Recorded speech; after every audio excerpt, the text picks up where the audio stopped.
Hello everyone, this is Ross from Retro Dream Beam. I'm an eBay seller full-time. I've been doing this with my fiance Netta for a couple years now. Don't forget to like the video and subscribe to the channel. I'm about to go into what we were shipping out today on Wednesday, so it's like about like 9 or 10 items, so it's like not too bad, not like the best, but this is still pretty good, a lot of books and stuff like that, so we'll just jump right into it. All right, the first thing is a vintage Magnavox VHS Rewinder. For VHSs, this thing is new. This thing was actually given to us by Netta's mom. I think someone else was like going to throw it out or something. She asked me if I wanted to list it. I originally saw this and I was like, oh, this thing looks like used and too big. And then she's like, oh no, it's new, it's new. So I was like, okay, cool. Yeah, so whoever gave it to her didn't want it. She gets a lot of free stuff based on what she does for her job. So it's nice. She'll always like see if there's things that we want to sell. This actually sold for $39.99 plus shipping. So it's pretty cool because like I remember my initial gut is like, oh, it's too big. It's going to take up too much space. But I ended up listing it and yeah, it sold for 40 bucks. All right, we're going to move on to another really cool item. This stuff is kind of rare. I learned this from actually the auction professor. This is hotel, like ephemera, brochures or stuff like that. Even restaurants do pretty well. This is La Playa Hotel Carmel by the Sea. So it's going to be, I think there's a restaurant menu in here for like the hotel for when people are there sitting and eating. And then there's going to be like a brochure with like things you can do. It's a little fold out, right? This one's from 1982. This pair of items sold for $32.40. So yeah, stuff like this is pretty cool. This is stuff you can like eventually find at estate sales. Usually we like selling like maps and brochures. Those do pretty well too, but like the hotel stuff, restaurant stuff does a lot better. So $32.40. All right, moving on. This is like a little, it seems like honestly a custom train / stock market, like board game. Really cool components. You can tell that I think it was kind of custom because they put it in this little container. This might be the only one out there. I'm really into board games, so is Netta. I couldn't really find this on any board game websites. I just put stock and train railroad travel board game, laid out all the pieces. It looked to be complete. This sold for $15.99. People do love to get travel size board games. They do like really cool components. So this is actually super well done if it's custom. And then people do like to get unique board games. All right, moving on to the next thing is our first book. This one is China Miéville, Peridio Street Station. All right, there you go. It's kind of like not a hardcover, but it's like a trade paperback right there. This thing was actually pretty curvy when I listed it. It happened to actually flatten out pretty well in the storage unit because I put this at the bottom with a bunch of other books on it. So I think the customer's gonna be pretty happy when they get it because like this thing was like originally like a wave. It was just curly and I took pictures on the side of it. So they probably thought it would flatten out too. And I mean, I ended up flattening it out accidentally. Like I thought about it when I stored it, but it sometimes like the creases in a book can be kind of more permanent. This was not. This sold for $8.99 to a repeat buyer. So it's pretty cool that someone came back and picked up another book from us, which meant that they were happy before. All right, moving along, we have a Harry Potter, The Tales of Beedle the Bard hardcover book. I don't know anything about this one. There's always all this extra stuff that started coming out probably after I was done as a kid reading this stuff. So yeah, someone's going to be into Harry Potter and reading this stuff. This sold for $16. All right, next up is something that we got from an auction house when they were moving. Yeah, we picked up a bunch of these like magazines and catalogs for like Ferraris and other sports cars.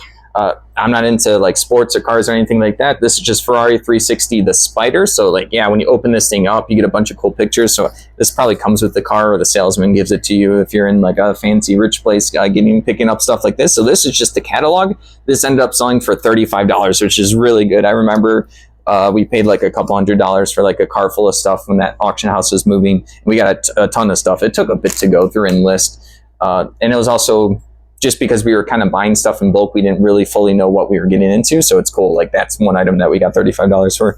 All right, next up is a Blu-ray. I remember last time I sourced and got a bunch of other books, I happened to pick up a couple of Blu-rays. The person sometimes has physical media. This time they were really light on it. I just grabbed a few Blu-rays. This is Superman Red Sun. I don't know anything about this animated movie or cartoon. Obviously, we always just pick up Blu-rays at this point. This is also a DVD combo as well. The digital code doesn't work anymore. But yeah, this one sold for $12.79. So yeah, we always love to pick up the physical media, especially when it's cheap. And Blu-rays, I've been having really good luck with Blu-rays.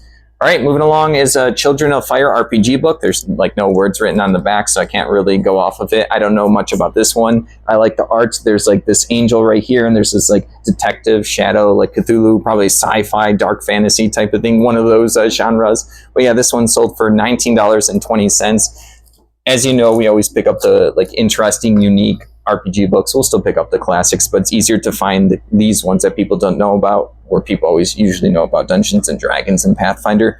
All right, next up, we're almost done for the day. This is an empty box for Magic the Gathering. This is their Dark Ascension Fat Pack. Before they called them bundles. Yeah, this one's pretty cool. This one has Sorin on the front. This can hold like 500 to 700, 800 cards. It depends on if you have them sleeved or not sleeved, what the thickness of the cards that you're putting into the box. But yeah, this one is to a repeat buyer, so they've picked up a lot of stuff. We've been having a lot of good luck with repeat buyers. So like people are happy they're saving our store and taking a look. If you guys also want to help support us, take a look at our shop down below.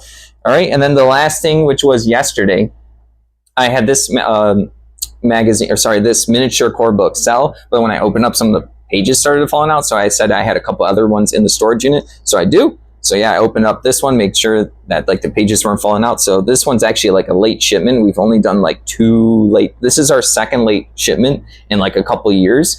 And the only reason why we had a late shipment before this item was because someone asked us to delay shipping it because they were worried about like a hurricane or some kind of rainstorm at the time. So we just delayed it for like a week. So yeah, this is technically our only true 1 day late shipment overdue. This one sold for $10, like I mentioned yesterday. But yeah, that's everything that's going out today and Wednesday. Thank you for watching. Don't forget to like the video and subscribe to the channel. And let me know down below if you guys have had a good week for eBay, or the heat here is finally calming down. So it's been nice. It's been really easy to list. Oh, last thing, we have 3 photo boxes. There's a really big one that we have that I haven't set up just because it takes up too much space. It's a hassle. It doesn't really fit well in my station in the other room for listing. So I have that one just in case. I have a medium-sized one. I think it's like 3 feet by 3 feet. That one, the lights actually finally broke. I've had a lot of issues with it. It was already like pre-broken, where like the light was either all the way off if I twisted the knob, or it was all the way on, like full blasting brightness. And sometimes I wanted to, like, it would make taking pictures for certain things pretty rough because I would want to lower the brightness so there'd be less reflection. That broke, so I think Annetta picks up some more lights for that one. And then I've been using a smaller box. It's like only like 1.5 feet, so it's kind of rough. I can't do like my magazine lots and stuff like that, but I have more space on my listing station. But the whole point of the story is nice that we have like, 3 options, and then one's broken, so we still have 2 more. You always want to have like extras of some things, because I wouldn't be able to list today pretty well. Like I can do it with natural sunlight, but I like my photo box. I'm just like so used to it at this point. So yeah, I just wanted to mention that real quick. But yeah, everyone have a good day. Thanks for watching.